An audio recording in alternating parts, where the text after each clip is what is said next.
Hello and welcome to the presentation video of Carrier Command Gaea Mission. Some people may remember the original from 1988, on which this modern remake is based. In Carrier Command, the core gameplay consists of vehicular combat, involving mostly island engagements between two fortress-like carriers striving for control, surmounting to an action game with strategy elements. As you may have noticed, the icons on the bottom of the screen indicate units I have on board the carrier. These are the VTOL-capable aircraft and the amphibious all-terrain assault vehicles, designated the Manta and the Walrus respectively.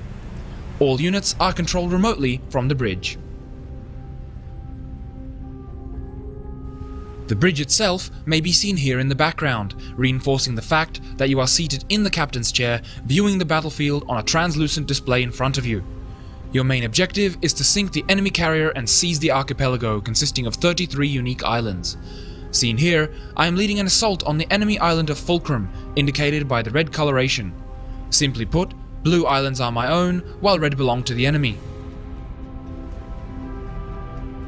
Zooming in, I am able to make out the geography of the island, enemy encampments and bases, as well as units of the opposition.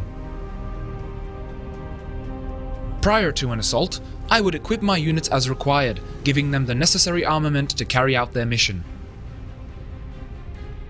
I will now arm my Manta with rockets, before sending it into combat. As I mentioned before, you may approach Carrier Command as a tactical real-time strategy, as an action game, or a seamless combination of both. Here, I have deployed my walruses and given them waypoints to an enemy target location, all from the tactical map. Alternatively, I may join the action directly by taking control of a unit myself and heading into battle. Using our convenient radial menu, I may also order my other Mantas to undock and assist my own, all without the need for waypoints. Additionally to first person, Carrier Command also features a third person perspective.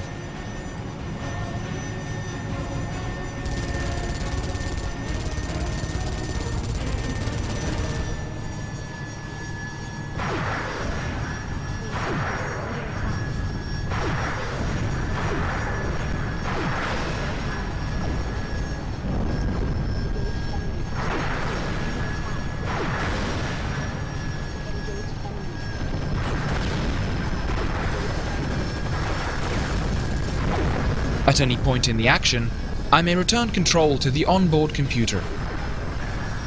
Switching between units, direct control, or computer control is all done seamlessly.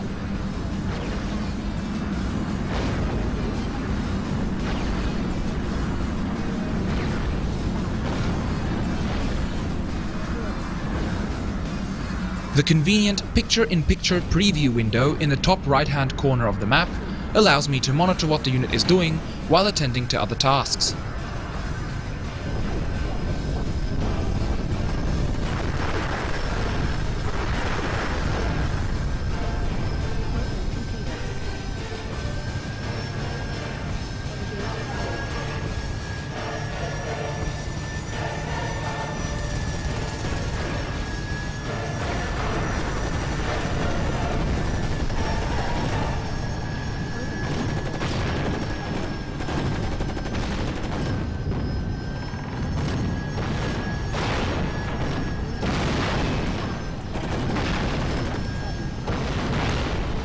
Should I lose a unit in the heat of battle, it may easily be replaced by producing a new unit in the production screen. Manta 3, low ammo. Here I may queue items to be built, which will be available on my stockpile island once complete. Herein lays another strategic element, island setup. An island may be configured to supply materials, produce items, or serve as a defensive stronghold. Although islands are set up to specific types by default, you may adjust them as you see fit, adding strategic depth to how you manage your island network.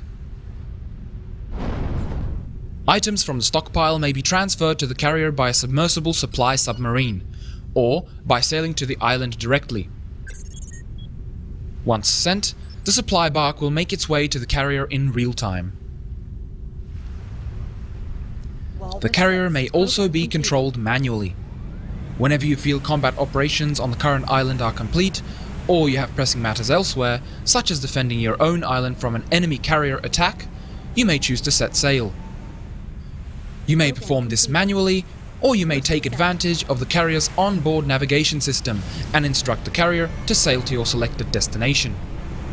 The benefit of this approach is that you make use of the carrier's internal time warp system, compressing time to significantly reduce the length of the trip. Overall, this is Carrier Command's core gameplay experience, present in both of the game's two distinct campaigns.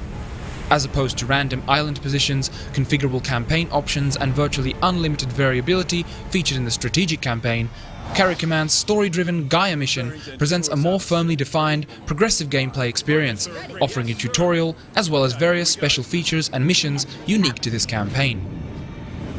The cutscene currently playing on the screen is the intro sequence to the first section of the Gaea Mission campaign. The story revolves around two competing factions striving for dominance, the UEC and the power-hungry APA. In a war that took place some time ago, Earth was left without drinkable water supply, and so a solution was sought elsewhere. The Gaea mission was meant to return water from a distant planetary system, restoring Earth to its former glory. Carrier Command Gaea Mission is portrayed through the eyes of Lieutenant Mirik, a soldier of the UEC, and takes place in the decisive battle between these two factions in the Dead Zone, an archipelago on the planet Taurus. Sir, we crash-landed. AA defenses tagged us. Sir, no one Things turn sour, however, when Mirik's drop pod is shot down, leaving his team stranded on the island Vulcan, where our story begins. Let's move out and clear that path. Understood, sir. Ready when you are. Immediately apparent is the fact that the game contains first-person shooter missions, which are in key sections throughout the storyline, where Mirik must leave his vessel to fulfill certain objectives in person, in this case, to get the carrier itself. These missions, while representing only a minor portion of the campaign, make the whole story more personal and close to the chest, as Mirik is not protected by the armoured hull of the carrier when on foot. Whoa, bloody hell. Okura, let's keep moving. Taking a look at another scenario, we can see here that Mirik must disrupt APA artillery intent on destroying the UEC-owned island's installations. Engaging the enemy head-on seems to work, and the APA artillery quickly decides to abort, retreating from the island. While Mirik would love to finish the job, his colleague advises him of a higher priority target, a part to the Hammerhead nuclear missile system, which is essential later on.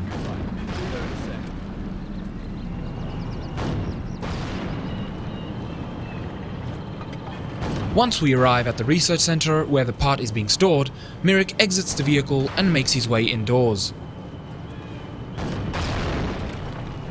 Personnel combat shield mark 2 minor incoming detected.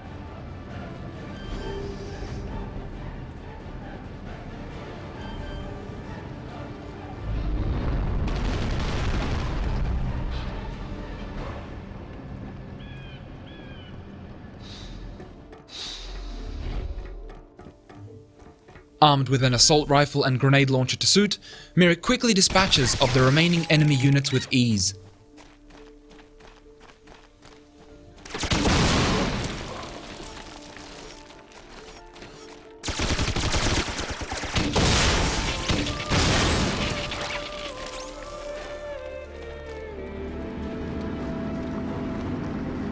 Packed with adrenaline-pumping action, no unit is spared when it comes to blasting through the opposing defenses to take down the fleeing enemy captain, as can be seen here, where Mirik takes control of the heavy weapons while his colleague does the driving.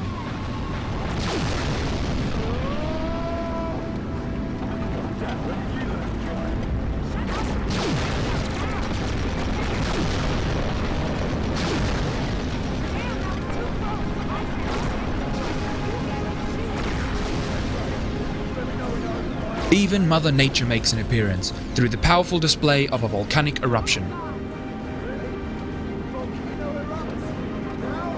What the hell are they doing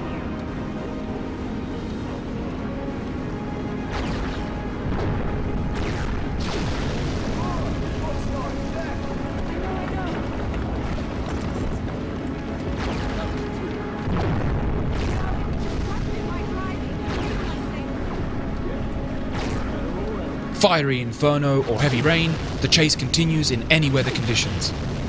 But not to spoil too much, let me stop it there and move on to the strategy campaign setup screen, where the various options and settings ultimately result in a highly variable game with virtually unlimited replayability.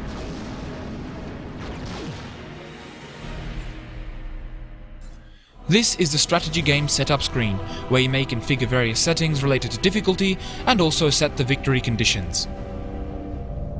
With this setup, I may be playing for an afternoon, where the enemy has practically no chance of defeating me unless I make a catastrophic mistake. Alternatively, if you're feeling more adventurous, this setup could take the rest of the month to complete, where every decision may lead to victory or defeat. We hope you enjoyed watching the Carrier Command Gaea Mission presentation video.